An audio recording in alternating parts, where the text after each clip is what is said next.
चलिए आप सब लोगों को मैं आज स्वागत करता हूं। जैसे आप लोगों को जानकारी होगी, जो घटना मोकामा विधानसभा क्षेत्र में हुआ है उसको जिला प्रशासन और पुलिस ने काफी अति गंभीरता से लिया है।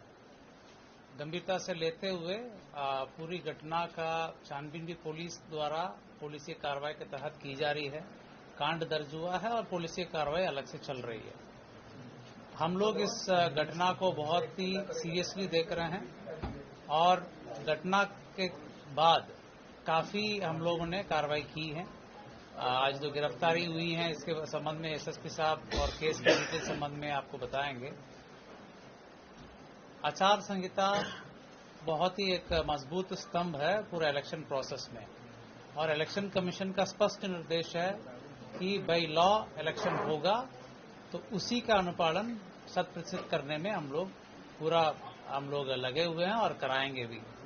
कोई भी असामाजिक तत्व किसी भी प्रकार की प्रयास करेगा कानून तोड़ने का, आचार संहिता तोड़ने का या किसी भी प्रकार की इन्फ्लुएंस करने का कोशिश करेगा तो उनके विरुद्ध कठोरतम कार्रवाई की जाएगी।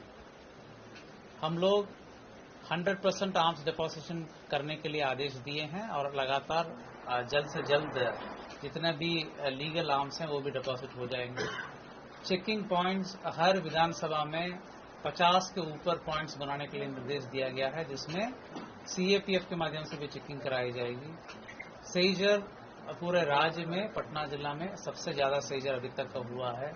लगातार सीएपीएफ सक्रिय हैं और पर्याप्त मात्रा में सीएपीएफ के बल उपलब्ध है। वो पुलिस बल और मजिस्ट्रेट के साथ लगातार चेकिंग की कार्रवाई लगातार कर रहे हैं और सेजर भी कर रहे हैं। आचार संहिता के संबंध में सभी पदाधिकारियों को पुनः निर्देश दिया गया कि किसी भी प्रकार के अगर उल्लंघन होगा उनके विरुद्ध कठोरतम कार्रवाई किया जाना है। जहां तक इलीगल आर्म्स की बात है उस पर और तेजी लाई गई।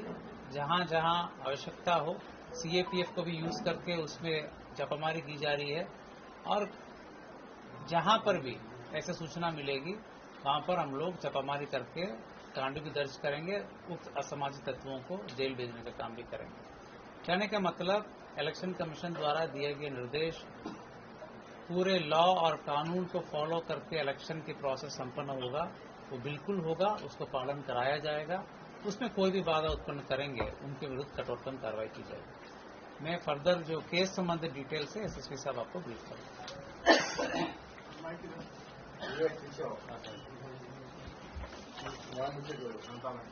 आप लोग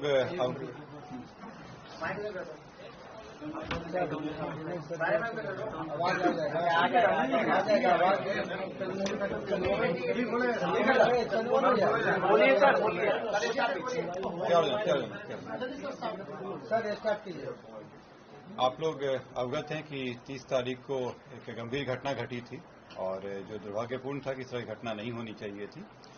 इस घटना में जो तारतर गांव है उसके समीप में दो पक्षों जो वहाँ प्रत्याशी थे वो उन दोनों के काफिला आ रहा था और उन दोनों के बीच पक्षों में झड़प हुई और झड़प में पथराव हुआ, लोग घायल हुए और उसके बाद एक शव बरामद हुआ। उसमें जो दुलार चंद यादव हैं जो 75 वर्ष के रहने वाले हैं, उसी गांव के पास के रहने वाले हैं, उनका पूर्व में भी आपराधिक इतिहास रहा है, उनका शव बरामद किया गया। उसके बाद वहां पे दोनों पक्षों के द्वारा कांड दर्ज कराया गया। कांड दर्ज होने के बाद अनुसंधान प्रारंभ किया गया। पुलिस घटना की सूचना मिलते ही तुरंत पहुंची थी वहां पे और वहां से साक्ष्य भी इकट्ठे किए गए। घटनास्थल से कई जगह के फुटेज भी प्राप्त हुए जिससे क्या घटना हुई है उसके बारे में कई जानकारियां मिली। लोगों के गवाह भी सामने आए और उनकी गवाही भी ली गई। साथ ही कल मृतक का पोस्टमार्टम कराया गया, उससे भी हम लोगों को अहम सुराग मिले।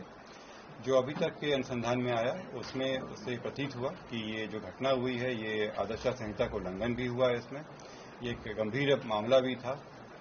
हम लोग इलेक्शन कमीशन के द्वारा निर्देशित भी किया गया था कि शांतिपूर्ण ढंग से इलेक्शन होना चाहिए और इसमें जब अनुसंधान किया गया तो पाया गया कि जो प्रत्याशी हैं वो वहाँ पे मौजूद थे, उनके सामने में घटनाएं हुई हैं और जो कांड के मुख्य अभियुक्त भी हैं अनंत सिंह, उनकी आज गिरफ्तारी बेड़ना गांव से किया गया है। इसमें हम लोग को जो जानकारी प्राप्त हुई थी, इनके 2 सहयोगी भी इनके साथ में थे जो उस घटनास्थल पर भी थे और उनकी भी गिरफ्तारी की गई है। ये 2 व्यक्ति हैं मणिकांत ठाकुर जो नदवा गांव के रहने वाले हैं और दूसरा रंजीत राम जो लदमा गांव के रहने वाले हैं। इस पूरे मामले में 3 लोगों की गिरफ्तारी हुई है जो